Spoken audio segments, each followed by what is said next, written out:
c'est assez simple. C'est une comparaison que Paul prend. Paul dit, vous êtes comme les athlètes dans le stade et vous faites le maximum pour avoir la couronne de laurier. Eh bien, athlète de Dieu, ça veut dire, je fais tout ce que je peux, tous les efforts qu'il faut pour faire connaître la présence de Dieu dans la vie, pour la ressentir, pour la développer, en vue eh bien, de cette couronne de gloire qui est celle de la vie chrétienne. Vivre comme chrétien, c'est atteindre un but, c'est chercher à être le meilleur, non pas pour écraser les autres, mais dans le domaine de l'amour, du service, de la simplicité, de l'humilité, tout ce qu'on trouve à Lourdes à travers Bernadette. J'ai dit, c'est vous, l'Église d'aujourd'hui, c'est pas l'Église de demain. Et votre place, vous allez la trouver, vous avez à la trouver. N'attendez pas qu'on vous donne les choses tout de suite.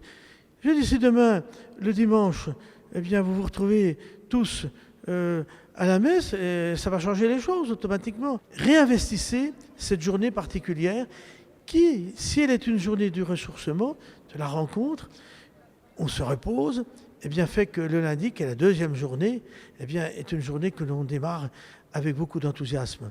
Donc, on sent qu'il y a quelque chose de ce côté-là que les jeunes découvrent et ils disent, oui, de fait, j'ai ma place, il ne faut pas attendre qu'on me la donne. Je l'ai et je vais la développer, je vais la trouver. Oui, parce que Lourdes est une source intarissable. Et c'est bien que ça soit exprimé même par l'eau qui surgit du rocher. Donc quand on vient à Lourdes, on vient vraiment toujours puiser à l'essentiel. Et Bernadette, c'est cela.